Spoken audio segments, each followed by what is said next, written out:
George the Greek. I love this image. It's an older image that when I shot a lot of Type 55 Polaroid film on a 4x5 camera, view camera. And again, this was the time period when I was doing everything cross light. And I love that cross light, and we've talked about what a classic light that really is. And I spent a lot of time sort of, I guess, mastering that lighting, 20-something years. But with George the Greek here, I had a friend that flew into town. I lived in Tucson. And south of Tucson, the old Spanish mission, I think it was built in the 1700s. But I said to my friend, hey, let's go and I want to show you this mission, it's beautiful. And I said, I want to do a portrait. And he said, well, do you have a subject? And I said, no, but we'll find somebody.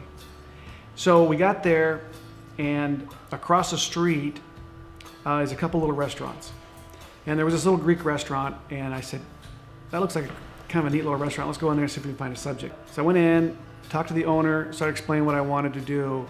And she said, well, I said, I'm looking for a character. Someone's got character. She said, well, my brother would be perfect for this. And I said, well, where's your brother? She said, well, he's about 5 minutes away. So he shows up, and he looks like something right out of Greece. And you couldn't have scripted this better or casted this better, and this guy showed up. But anyway, so we went inside, I got permission to go inside, and I had 2 speed lights in 1 softbox. And what I did was I set him in the shade of this wall. And so a lot of times when I'm shooting outdoors in an environment where number one, I don't have a ton of maybe power in my strobes, and I put somebody underneath a big tree or a big canopy of some kind of shade. It was about 4 o'clock in the afternoon, and I had him in the shade, and then I strobed him. The strobe in the softbox, it was about a large Westcott style softbox. Put 2 speed lights in there, shot cross light, and I always make the light go in the direction that the sun or the light source is already going. So it makes it look natural. And so that's what I did. In this scenario, I shot the 4x5 wide open at f8. That's the lens, it was an f8 lens. And so the depth of field is a little shallow. It gives a little bit of softer feel. But really, very simple, soft cross light. And I'm gonna show you how to do that in a studio with a model and to emulate the Rembrandt look. One of the things that I learned from just really using one light over a long period of time is that there's little subtleties that you can do with one light to really change up things. So I'm gonna show you that. And we have with us a beautiful model, Kara Talbert. I want to show you how I've done this lighting over the years and how I've sort of developed it and sort of refined it.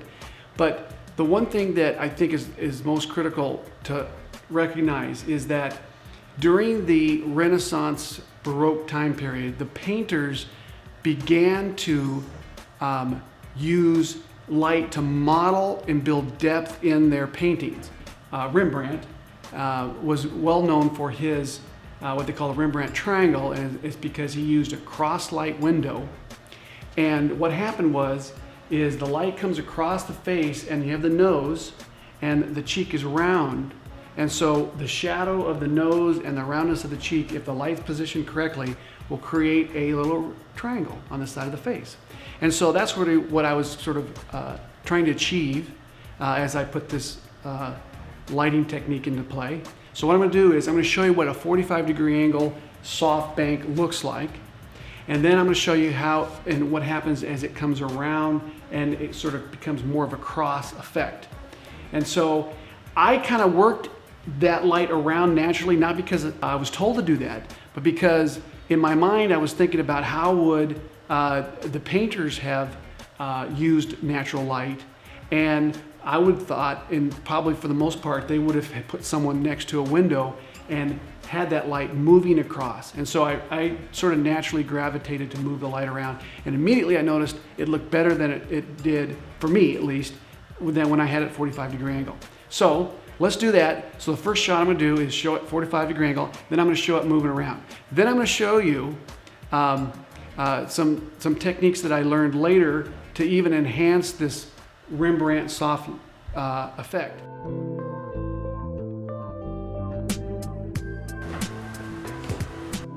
2, 3. All right, the first thing you'll notice is it's soft light, but you really don't get that Rembrandt Triangle look, okay? So let's move the light.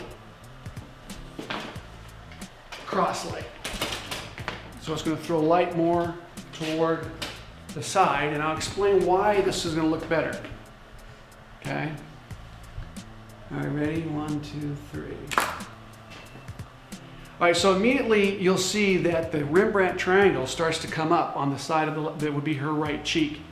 And so let me explain why that is.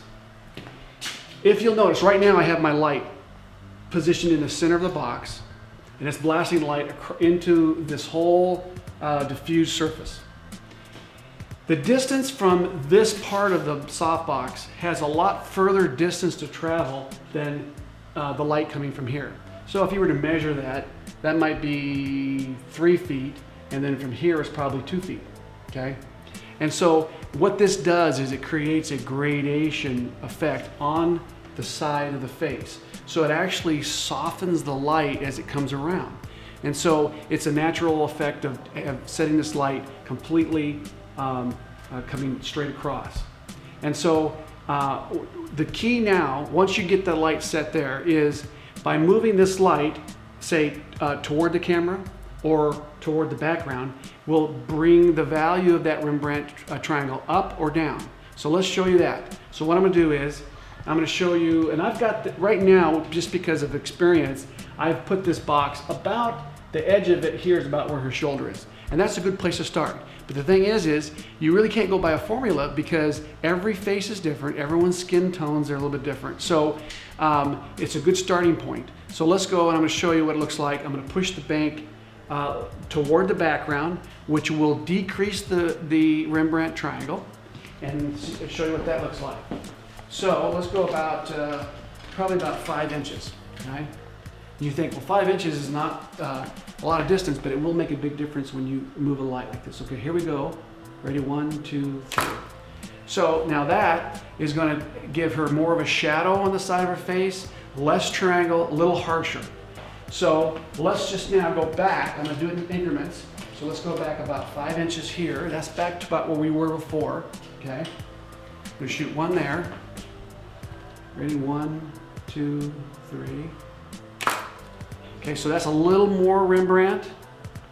And then we're gonna go about 5 more inches this way, okay? Ready, 1, 2, 3. So now it's even softer. The Rembrandt triangle is a little bit more pronounced and probably is a little bit more pleasing. But the Rembrandt Triangle is starting to fade a little bit. Do this, just pull that hair back just a little bit more. Okay, and I want to see that cheek a little bit more. Ready, 1, 2, 3. Okay, so now I can see the taperness. And actually this is a pleasing light. So the only other option that I would do for years to sort of maybe change this up was to bring in a fill. You have to be careful that you don't overfill. But let's just show you what it would look like if sometimes you have a natural wall or a wall that's right there in place that's bouncing light back. So we're going to put the fill about 3 feet away. Okay, I'm going to shoot a picture and we'll see the difference in what happens here. So immediately right now I have a little more detail in the shadow side of her face. And for this, actually, it looks pretty good. It would probably, depending on what you like as an artist, but it would probably be considered a little more pleasing. But let's just keep moving it in. So we're going a little bit tighter. Shoot another one here. So now we're going to fill it even more. And almost now it's taking out the Rembrandt completely. So again, it's up to you as an artist to determine what you like, but really that's kind of what I did for about 20 years or so, is have my light, cross light this way, and have an influence of some kind of fill. Now if you're outdoors, and you saw the picture I had of George the Greek, that's outdoors in an environment, you're gonna have natural light that's gonna influence the scene, and will take out a little bit of that Rembrandt triangle if you're not careful. So what I did was, for many years, I would carry with me a black foam core that had not only white, but black on one side, or a black cloth. And I would literally put this up in the field to absorb the natural light that's influencing the scene to enhance that Rembrandt Triangle look. Okay, one of the things that happened to me in the field back in the late 80s, early 90s when I was doing a book project on the Navajo is I had to take my light box in the field, and to do so I had to get some battery pack lighting system.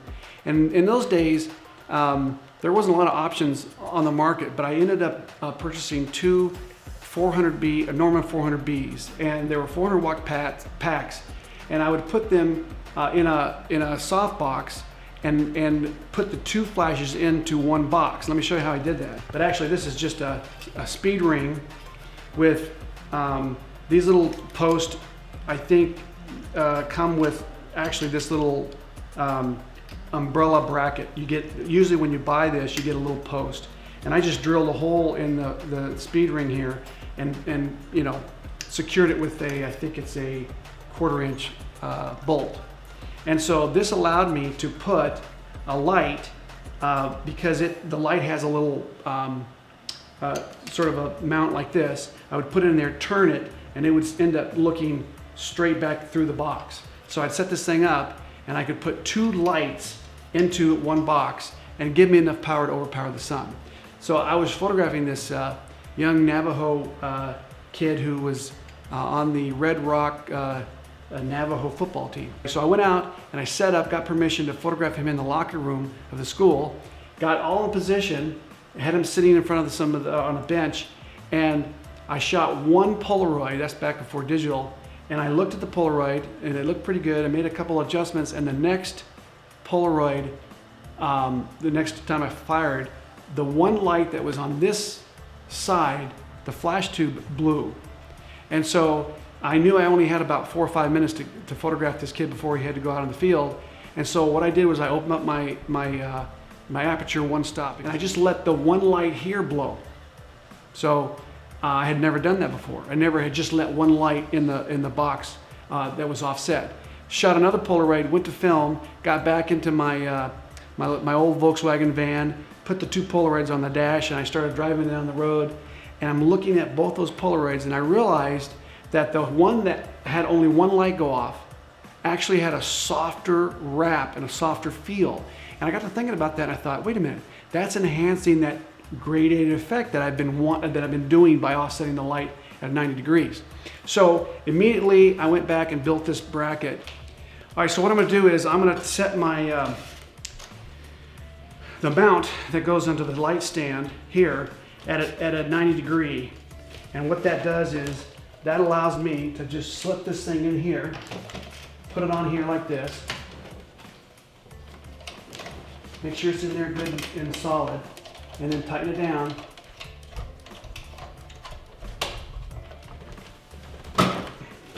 And so now my light is offset. And so you can see that here I have the umbrella bracket here that I can mount straight to my light stand. So we're going to pick this thing up, I'm going to bring it over here. All right, well, so let's take a look at this light offset, and we're going to go back to about where I started before, about the edge of the softbox to about where Kara's shoulder is. Okay, so let's take a look at this. All right, ready? Oops, let me focus. 1, 2, 3.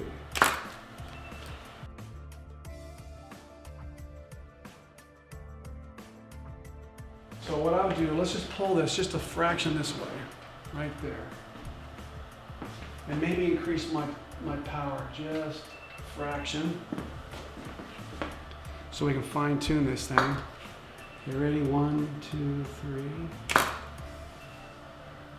And so immediately, if we go back to, let's see, to where we were before, you will see a smoother wrap on this cheek. That's what really this is doing. It's giving a smoother wrap. You will see that every time I've gone from here to offset, that gradation or the values from pure white to pure black will be spread out. It actually gives you a greater tonal range. And again, by moving this light just a little bit here and there is going to give me a little bit different look. So let me just go back here and I'm going to look at this, and I'm just going to fine tune this. Probably if I was shooting a portrait here. And a lot of people ask me, how high do I run the box? Depends on the nose. And so let's raise the box just a little bit here, which is probably where I would maybe end up. Just a little bit here. Okay, so let's go right here. 1, 2, 3. Beautiful. Now let's get a little smile out of you, a little bit sexier feel to the whole thing. Good job. Now turn the nose toward the light. Just a little bit, not too much. Right there. Ah, that is amazing. Do that again, that same look right there. So this is what, if I was to shoot a portrait, I'd probably be right about in here. Let's just try this. Amazing. All right, that looks really good.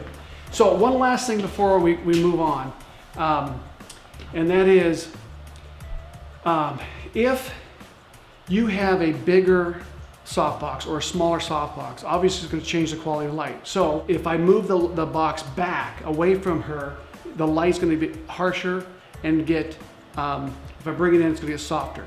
So that goes back to our rule of thumb, which we've gone from day one, is this idea that the bigger the source, the relationship to the subject, is softer light.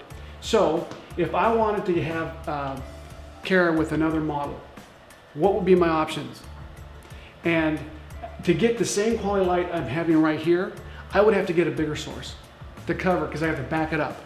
To back it up to get 2 people in here, it would be probably wise to go to the next size softbox. And I think Westcott has what they call an extra large. And with an extra large, you can shoot 2 people, 3 people, and really get a beautiful soft light. So it's really about choosing the modifier on how much distance or how much area you need to cover in a model or 2 models or whatever. So if you're doing a family group shot, you would probably be wiser to get a bigger box. Now, if you're doing an outdoor family group shot and you've got a lot of ambient light, you wouldn't need as big of a box, say, as if you did in the studio. So keep that in mind as you're doing your testing, as to the quality of light is really determined by how big the source is in relationship to the subject.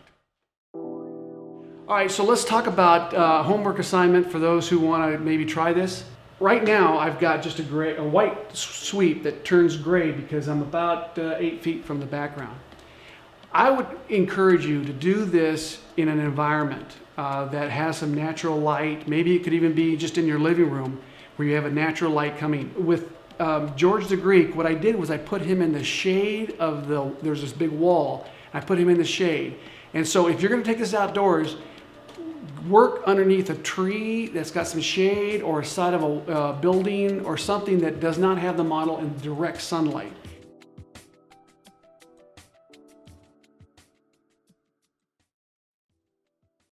Special thanks to FJ Westcott for keeping this episode lit up. Like the music? Special thanks to Triple Scoop Music. Frame Network giveaways are brought to you by B&H. Head to giveaways.framenetwork.com for your chance to win. Find out more about the equipment used in this episode on framenetwork.com.